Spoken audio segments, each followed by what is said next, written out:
maaleykum mbokk patriote yi gars yi ñu ngi ziar ñëpp di bëggee ñëpp di ñaanal ñëpp jàmm di ko ñaanal suñu bopp di ñaanal Sénégal yëpp rawatina sama mbokk patriote yi di ñaanal président Sonko yàlla suñu borom bàyyi ko fi te aar ko te ñu ko may ñu doole joo xam ne dinañ ci teg suñu lépp pour aaral ko suñu bopp tamit. Bon gars yi je voulais parler de juste 3 choses très vite. Bon benn bi mooy affaire Adji Sarr. Bon bëri na ay allégation nit ñi di wax affaire yooyu mais man soo xoolee man li tax sax awma ay du ma publier vidéo ci ay compte Facebook wala ay compte YouTube, c'est-à-dire que bugguma sax di monétiser samay pensées, c'est-à-dire que man samay vidéo dama koy balancer noonu rek, c'est-à-dire que lépp lu may wax du caaga ni dama ci bëgg nit ñi gis ko wala nit ñi am lu, parce que amul lu may chercher. Bu fekkee ñoo xam ne dañuy monétiser seen pensée maanaam seen analyse même seen vision lu ñu gis ñooñu mën nañ ko, mais man daf loo wax rek bon c'est parce que j'en suis presque sûr. Xam nga depuis un certain moment xam ngeen war ngeen xam ne Adji Sarr mu ngi génn te génn boobu noonu dañ ko tere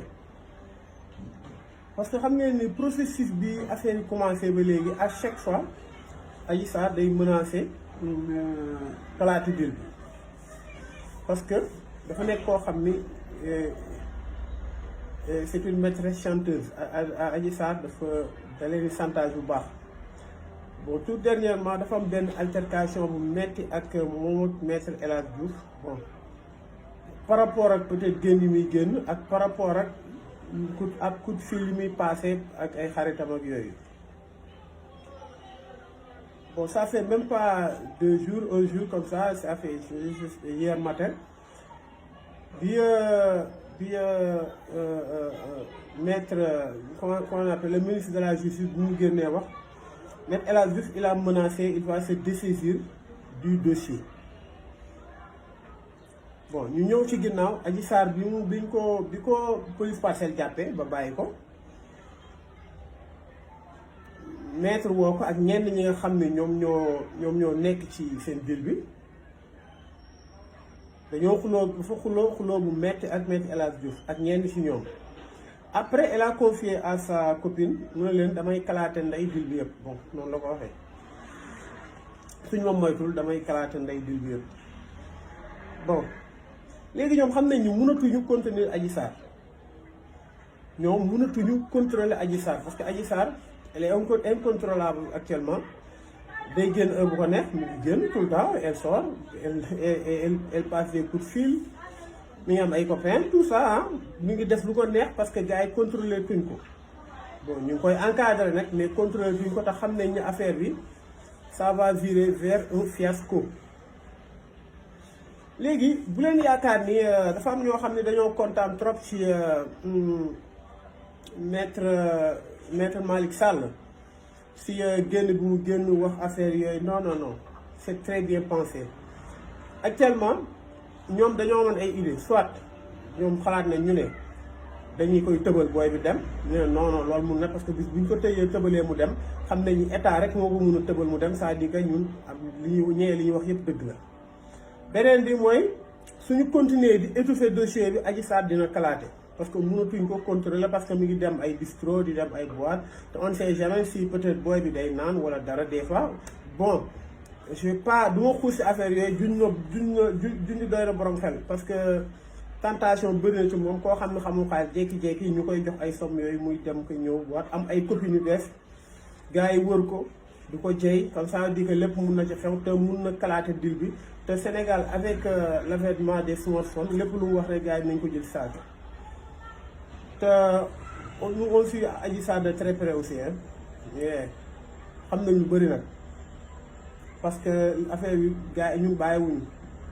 ñu ngi ciy liggéey bu baax a baax te on a beaucoup d'autres éléments yoo xam ne c'est tellement compromettant. Léegi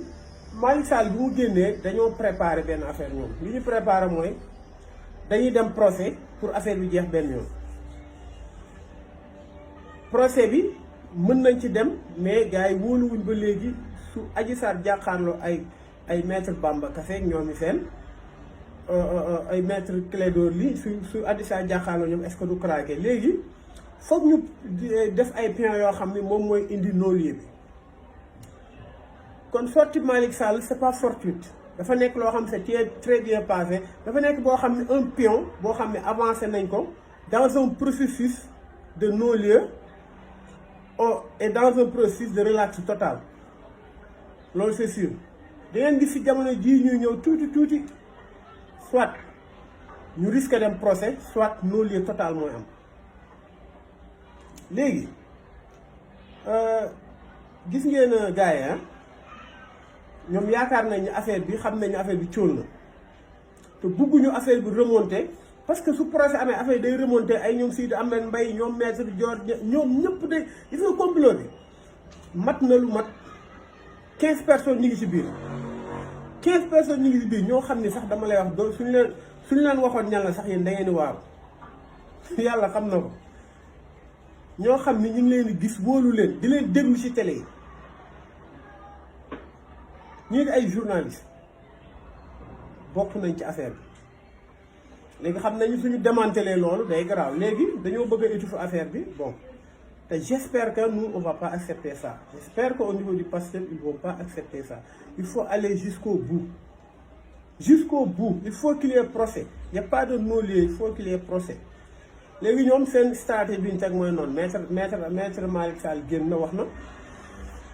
nee na bon Sonko liñ ko kii affaire yooyu c'est des mots pensés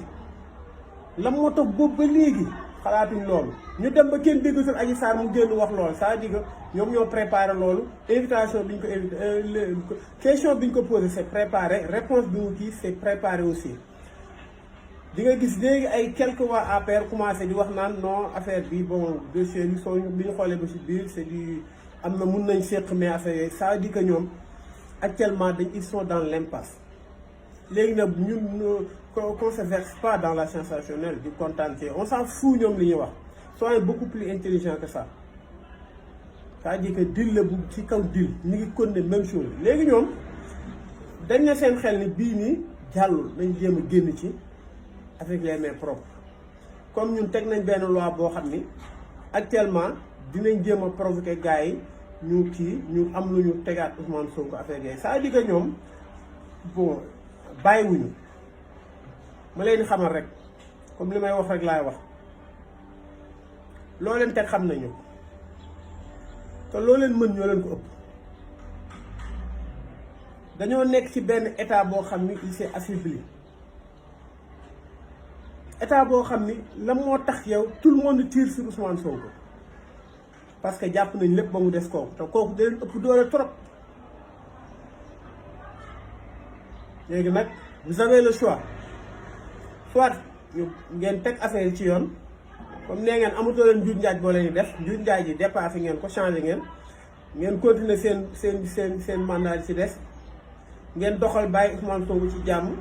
ñun ñu continuer suñu activité ci jàmm wa ilaa ngeen bëgg ko faagaagal on vous enlève on va vous rayer de la carte loolu c'est simple noonu la mën a demee Ousmane Sonko on n'y touche pas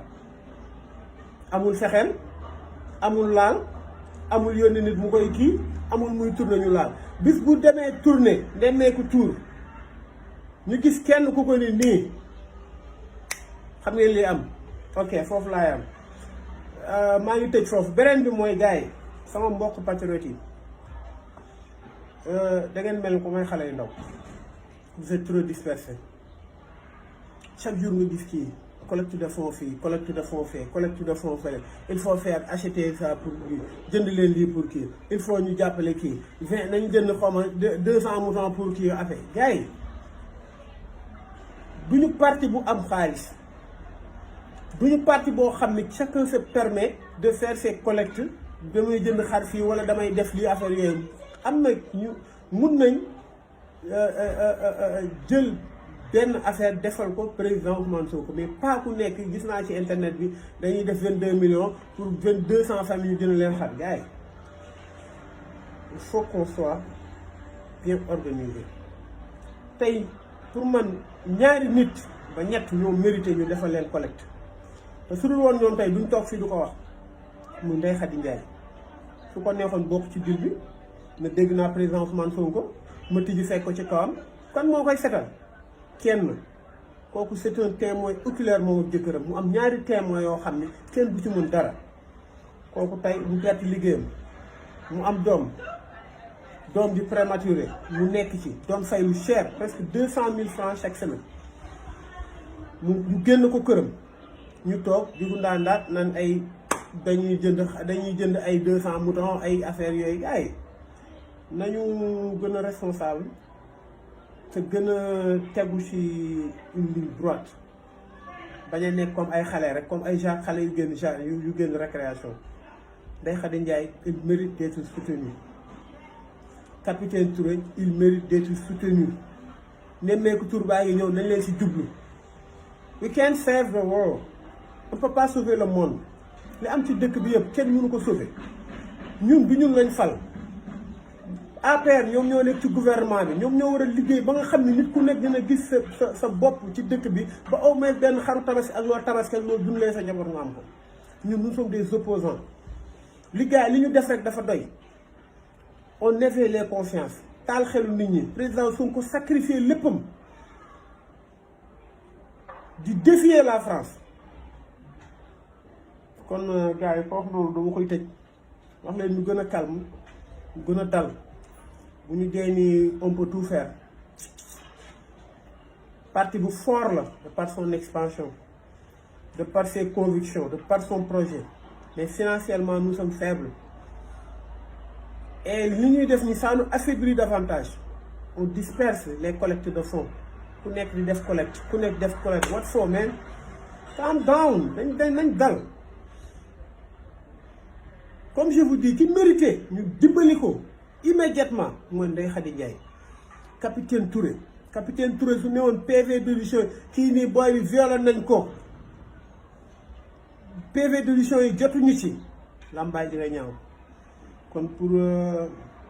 vivre heureux il faut savoir distinguer les plaisirs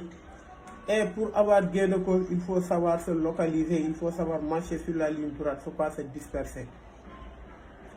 kon gars yi loolu rek laa amoon lu may wax tey di ñaanal ñëpp di ziar su fekkee dama wax lu ëpp nag maa ngi jégalu mais li ma gëm rek laa wax te aussi am na ñoo xam interpellé nañ ma ci sax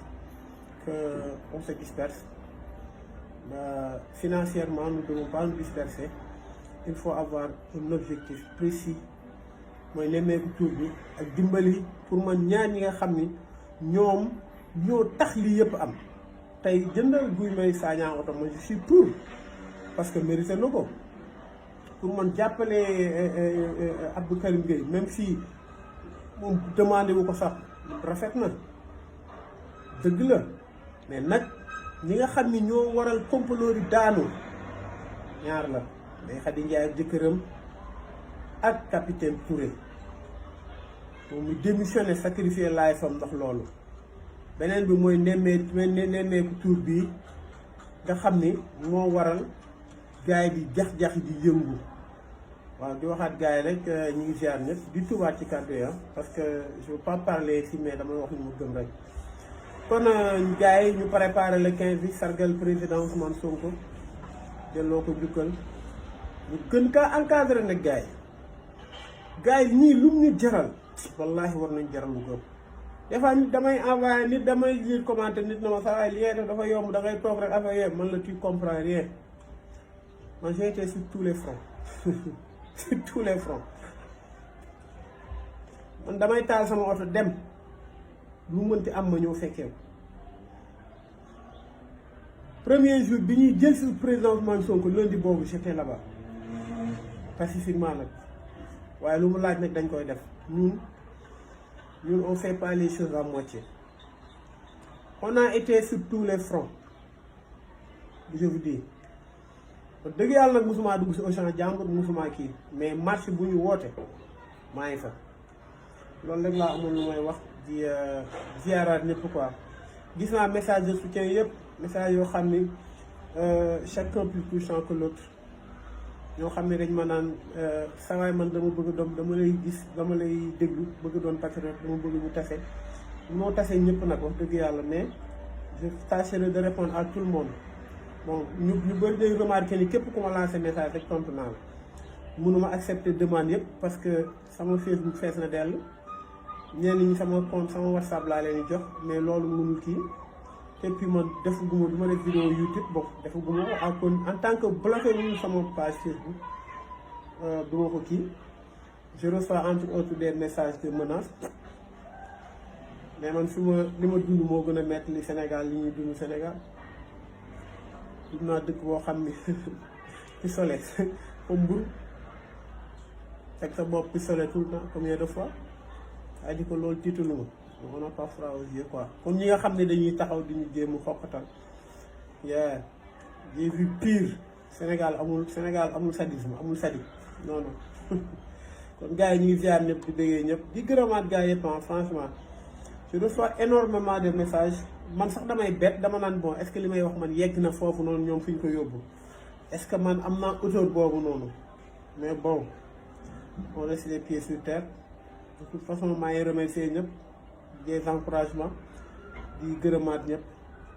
des fois damay taxaw nit ñi ñëw sax di photo ak man mais je suis un peu gêné parce que dama naan man ñii maa war a dem fekk leen photo ak ñoom parce que ñoom li ñuy def moo gën a metti li may def ñoom dañuy toog pare yëpp bàyyi seen yitte ñëw toog kon ça veut dire que mooy loolu daal Sénégal yi daal les patriotes macha allah franchement képp ku ci dugg ngay xam ni lii c'est une famille yàlla na yàlla def jàmm te aar président Sonko aar képp koo xam ni yaa ngi Sénégal ak ñu rawatina samay mbokk patriote jaajëf